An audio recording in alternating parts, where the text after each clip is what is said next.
dito, kundi puro darag. Tingnan niyo po yung mga tenga. Ayan, mga solid po yan. May halak-halak ka. Isipon ka ba, boy? Oh? Naririnig niyo ba yan?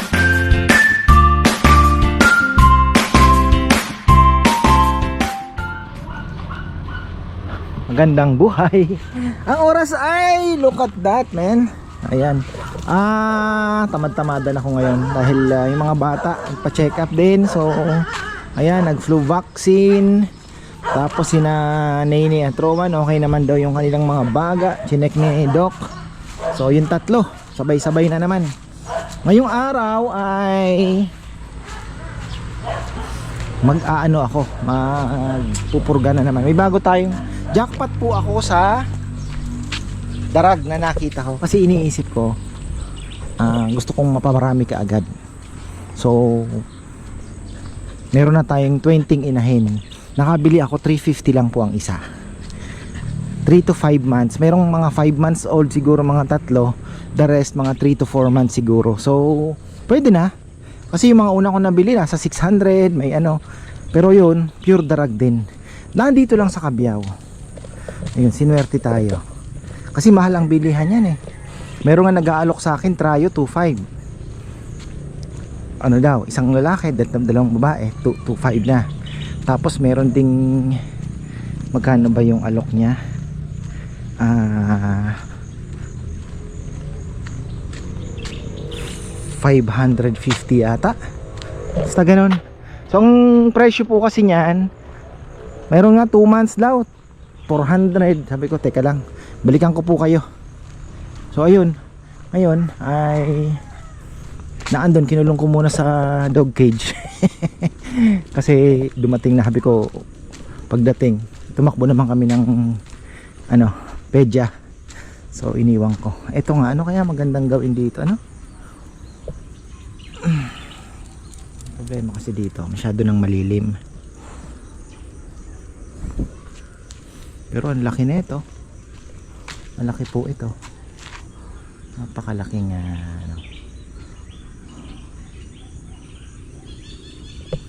babawasan. Ang laki na ng ipil-ipil, oh.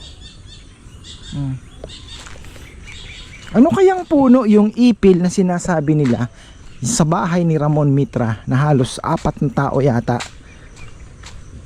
ang laki, ang diameter po nung puno. Ipil yan. Iba po sigurong ipil, ano, tinatawag din nilang ipil. Kasi ito ipil-ipil eh, diba? Iba yung ipil-ipil sa ipil siguro. Napakatigas na puno. So ayan, Pichi, takbo agad dito. Namiss na kagad yung ate si Ma niya. Na-inject siya ng flu vaccine. So ayan, papakita ko po sa inyo. Meron akong ginagamot na isa, nandun sa loft. Pero the rest, okay naman. Ayan. Gumagala-gala naman na sila dito. Ayan. Nakatawal ako ni Butcho Kuya. So ayun, naandyan na. Nag-roam na sila. Pakain na tayo. Ubos na naman yung pagkain. Ay hindi, naanli lang muna natin yan. Marami pa tayong activity. Okay, ayan, pagkain nila. Marami pa tayong activity. Ito po, tingnan nyo. Legit naman, darag talaga. So ang aalagaan natin puro darag, ha. Wala tayong aalagaan na hindi darag. Puro darag po yan. Wala pong ibang native na manok tayong papapasukin dito, kundi puro darag. Tingnan nyo po yung mga tenga. Ayan, mga solid po yan. May halak-halak ka. Isipon ka ba, boy? Parang may sipon tong isang to, ah. Ako.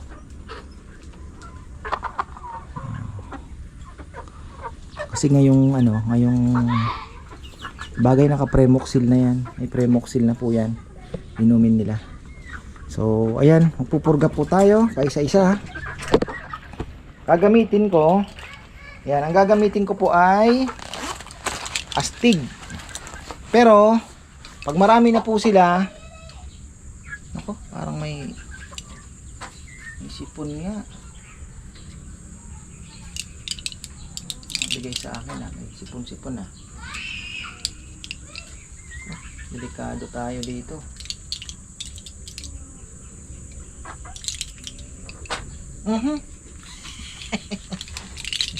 Bale, purgahin na rin natin. Bagay may ano kaya ito. Ikulong ko kaya muna dito. Ano kaya oh? May mga halak-halak. Teka, wag muna ako magpurga. Meron ako ditong gamot.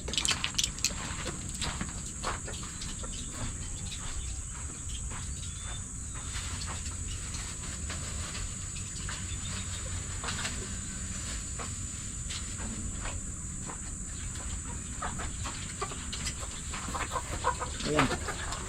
Ano akong gamot dito. Problema. Nako po. Bale, magaling naman yung ano natin.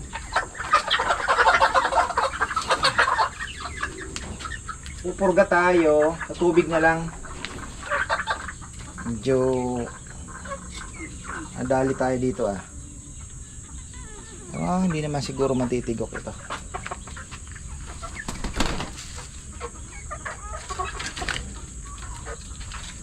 Puso kasi ngayon dahil may sipon-sipon, ay na ulan-ulan na ba. Legit naman na darag sana ito. Legit po, ayan oh. Ito nyo. May halak nga lang. Ayaw natin gamutin yan.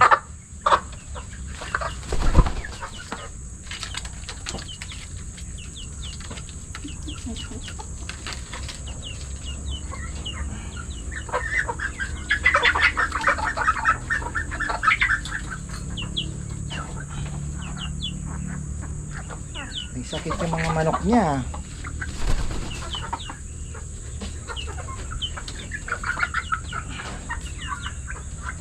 So, siguro mga 3-4 months.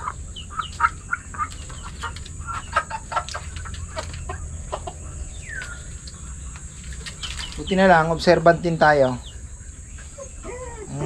Dapat ano kayo, pagka nagmamanok po kayo, medyo observant po kayo sa galaw ng manok. Pagka gumaganon, pumipisik na tawag ano. Tapos yung halak nga,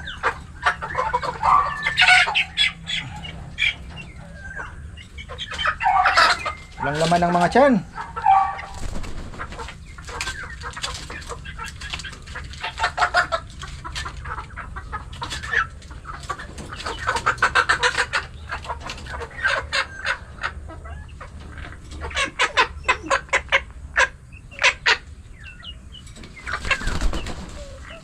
Oh, naririnig niyo ba yun? Yun yung halak.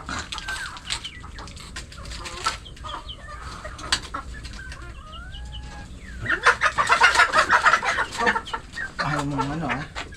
Oh, tindi ah.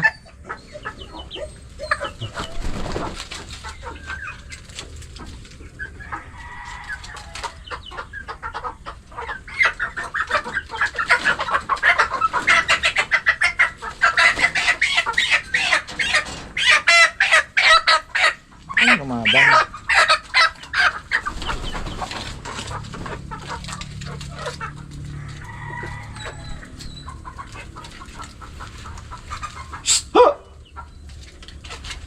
Nagsama-sama tong mga aso to.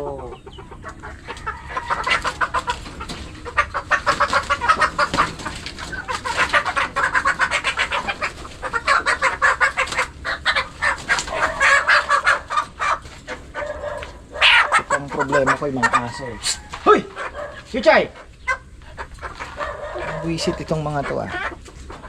Yung mga una ko ang healthy na eh. Okay na sila eh.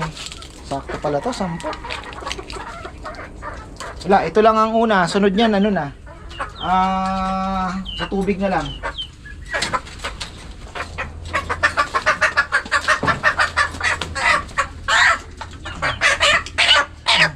Ito malakas.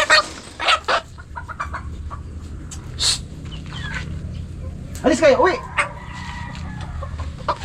Isip kayo ah. Uwi! Uwi!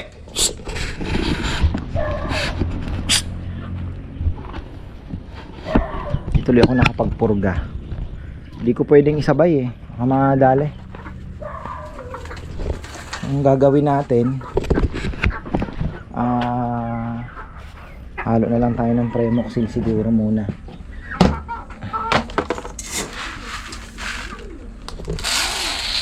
Kala ko pa naman jackpot ako Jackpot na sana, kaya lang may halak.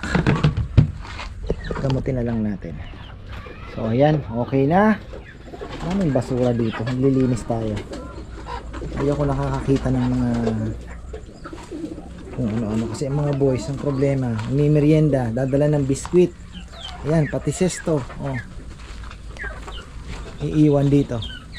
So ayan, medyo ano na po sila, gala-gala na.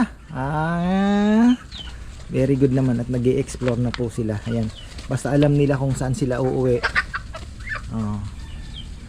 Ayan, nakakuha na sila ng insekto. Ang ganda ng anong yan, ganda ng tindig, diba? Yan po yung mga pure darag. Sa Iloilo pala to, Panay Island pala ang ano nito, ang origin pala, Panay Island. Pero yan po ay yung ano yan, red jungle fowl ang pinaggalingan po nito. Sana magamot natin agad. Hirap talaga pagka kasi chat lang to Nakita ko, boss available.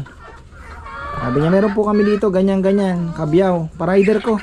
Wala nga namang puntahan ko pa, di ba? May video ka, naandun boss yung video, sabi niya panoorin mo.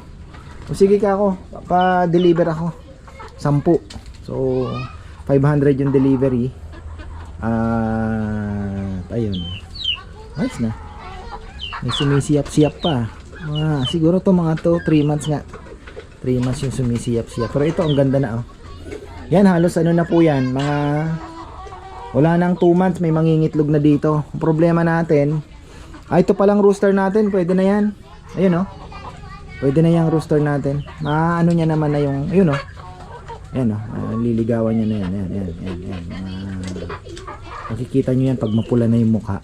Ibig sabihin yan ay ano na, ready to lay na. Tapos nag-ano na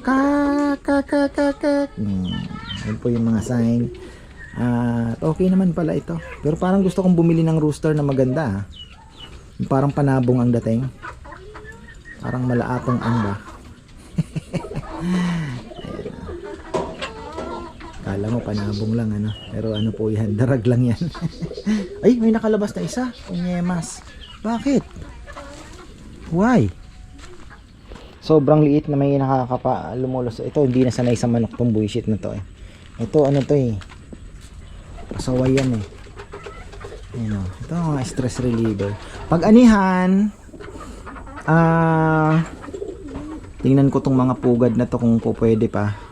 Kukuha po kami ng dayami, papahakot. Pero ito ayusin namin yan.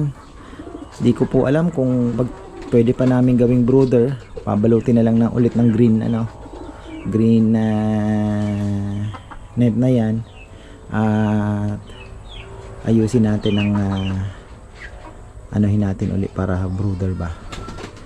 Pero pinag-iisipan ko kasi ahead na yung aking ahead na yung aking isip na for sabihin mong maramihan na, kasi yun nga ang plano ko po talaga dyan is mag-aalok po tayo ng dressed. Sigurado marami po mga bisita natin, sigurado marami ang mag-o-order niya na namimiss nila yung native chicken talaga na di ba? So mayroon tayong dressed chicken diyan. Tapos sa mga gusto din mag-alaga, mayroon din tayong iaalok ng mga trayo, mga ganon ba. Napakaliit po niyan. So pwede tayong mag-extend dito, sacrifice again hanggang dito siguro. Hanggang diyan. Pwede tayong siguro sasagad na natin hanggang dito. 'Di ba? So, yun nga, yung bubong na yan, pwede nating isagad din po ng ganun din. And then dito, titingnan po muna natin. Pagka okay na dito at medyo masikip na, mag-i-extend tayo. And then, syempre yung brooder. Kailangan din natin ng brooder.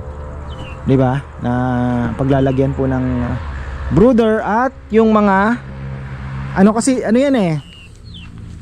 Paano ba 'to? Brooder. Tapos after medyo malalaki na, dapat meron ka ding pang hindi mo pa sila basta-basta ihahalo diyan sa mga malalaki. So meron ka pang isa na namang space area na naman para sa mga sabihin muna na mga unang lapag po sa lupa, mga sabihin mo ng 1 month old o 1 and a half, 6 weeks, yung sasanayin mo pa lang sila. So yung anong yun, iba rin ang pagkain at hindi mo muna basta-basta ihahalo. At syempre mamimili ka pa doon ng pwede mong ito yung, kaya nga nagkamali ako, di ko nalagyan ng mga singsing ano. Dapat may mga singsing sana yan, pero gawa natin ng paraan, malagyan po ng mga singsing kasi yung mga batch lalagyan ko po ng singsing para hindi tayo nalilito. Kunyari may color coding, nakaplano na po yan yung mga aanuhin ko. So okay, itong labas na to orange, for orange yan. So yung mga breeder lahat yan kulay puti, kulay dilaw yung mga singsing, parang ganon ba, marami namang kulay. So yan po yung gagawin natin dyan. Tapos yun nga, pipilian mo ng pwede mong pambenta. Let's say ito 4 months old available, tryo, yung mga ganitong age yan, 4 to 5 months yung mga yan 4 months. Yan po rooster na yan. So at least nandito na sila, nangangalap ng mga insects at pure darag talaga, solid, pure po yan. Huwag kayong mangangarap lumabas, delikado kayo boy. Yan sana magamot natin yung mga halakala. Buisit nadali ako dun okay na sana habi ko panalo na tayo 350, pwede na po. Ay yung sumisiyap-siyap na yon, kaya lang may halakers. Magagamot naman yan, wala naman silang ibang iinuman kundi yung wala po silang ibang iinuman kundi yan. Magagamot natin yan, makukuha nila yung gamot talaga. Ay, ayan.